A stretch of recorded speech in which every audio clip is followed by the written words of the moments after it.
Morning, people. How you doing? Actually, it might not be morning. I think it's a little after 12. But anyhow, I've had a very, very busy morning. I went to our local produce stand, very close to the house.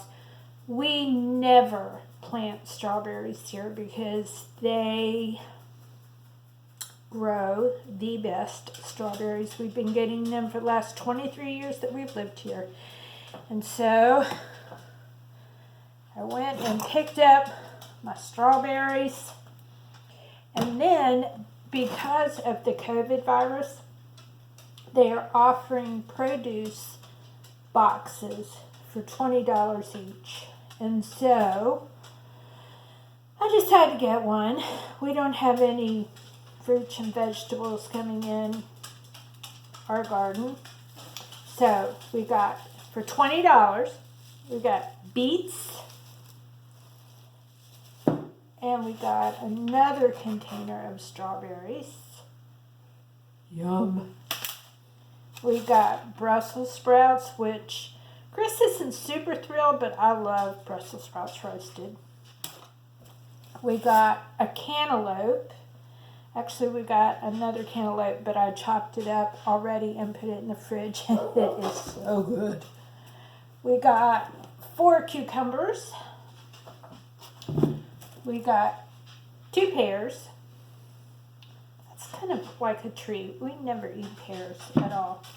I got 3 really huge tomatoes, and I know they grow these in their hothouse, so those should be good. And then this is, I'm going to assume this is curly leaf spinach. I could be wrong. I don't know my greens all that well, but I think it's curly leaf spinach, which would be good because if I can whip up some poppy seed dressing, have you ever had spinach, strawberry, walnut salad with poppy seed dressing? So good. So anyhow, got my bowl for the strawberries, got my bucket for the compost. I already washed the berries. Let me tell you what happened last night.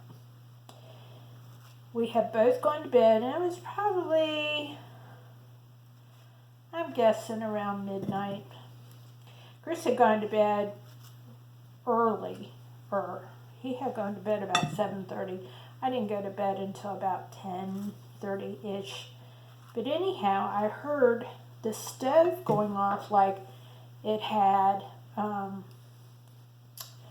up to temperature, or the timer had gone off, saying that something was done, or you know that sound, me, me, me. So I came out thinking, well, to be sure none of the cats had tripped it. They don't get on the stove, or, maybe I had accidentally pressed it when I was cleaning it. I don't know. Yesterday was my day to clean the kitchen, so I had given it a good scrub. But across the digital thing, it had F1E2, and I couldn't get it to turn off. I called Chris because I didn't even think about shutting it down at the panel, or I could have done it. So I woke Chris up. He was not thrilled. He pulled the oven out. I could not reach the plug to get it. So he just goes in his tired stupor, sleeping stupor, and shut it off at the box. So I read this morning, I did have the sense to pull that little paper that they always stick and say for technician use only, and said it's some kind of panel code. There is a way to reset it. I've not tried that yet. I'm going to leave that for the man of the house, although I probably could do it. But I'm hoping, the stove is old enough that I'm hoping that it's a quick fix, something we can do. If not, a new stove will be in our future, and who knows when we can get a new stove during this quarantine. I don't know. Our big deal here in the county, as Chris has been alluding to, is the fact that we have a very large federal prison in Butner. Strawberries making my mouth water. And it has just spread like wildfire there. I mean, it's just awful. I think today we have 89 cases in our county, and of those, 76 maybe are from the facility. That includes not just the inmates, but also people, workers there, prison employees, doctor. We have a very good friend who is a doctor there, and I'm not going to call him, bug him, and say, "Hey, what's the news, Drew?" He used to be our doctor, and he's also very good friends with our son, Josh. And then I have a good friend who is a guard, and I just hope she's okay. I mean, she's younger than me, but she ain't no spring chicken, that's for sure. So I really hope that Lions Farm continues to do these produce boxes, actually through the whole summer. That way, because I'm just going with basics this year on what I'm growing. Mostly because we have this big garden area, and we decided that we were going to do the back to Eden method on it, and nothing grew, so we let it set for a year, and just the mulch sit, and nothing grew but pokeberries and big, huge sticker bushes. I mean, these are gargantuous sticker bushes. And so I went in while things were still dry, thinking I could pull those kind of things up. And I did to some extent, and I had placed cardboard over some of it in the fall so that the ground would really be prepared when I wanted to start planting something. Well, I went out to put beans in. I gotta take a taste. Oh. Hate to make you jealous, but that's delicious. I went to put some beans in, and the soil is just fabulous. But along with the just fabulous soil are the just fabulous moles, and they are everywhere. It's like walking, I don't know, I've never been on the surface of the moon, but it's like walking on the surface of the moon. It's so spongy. It's not even funny. It's horrible. And so,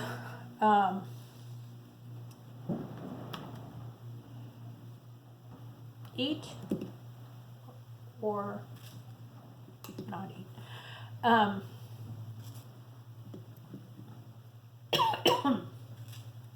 So I planted the beans, and I'll be daggone if the moles didn't eat them. Like, I gave them the allotted time where they should have come above ground, and then added some because we had a couple cool nights. No. The moles just think I put a little treat down for them.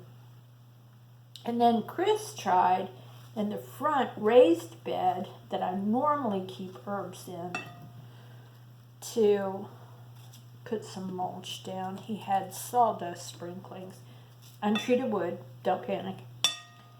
and it just is not working out at all. So I don't know what we're going to do. I got some stuff in pots, but I think our game plan is to just get a bunch of chickens and move the chicken house inside the garden area and let the chickens take care of whatever varmints and stuff growing up there is in that area. I don't know what else to do. It's kind of frustrating to have all this land and not be able to get what you want from it because Mother Nature's fighting you every step of the way. And I don't eat poke, by the way. I know how to prepare poke. I am from the mountains of West Virginia. It's not like I've never seen poke salad, whatever you want to call it, but I'm not willing to do that. I just don't like it. So far in our family, everybody seems healthy. I am concerned about my grandmother. Remember the one that turned 100 last year? Well, her birthday will be in June. She'll be 101.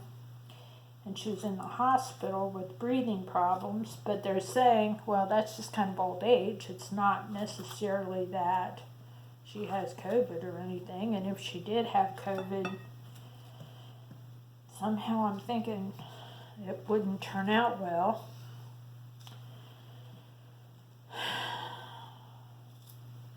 If something should happen to her, there's no way we could have a funeral service. She does want to be cremated, but she is so funny. And I guess it's not funny. To each his own and what they want to do about death. For me, I just want to be cremated. Everybody be happy. It's been a good run. I mean, I don't want any tears. I know there will be tears probably, but, you know. I look at death as a birth into eternity. It's my religious views.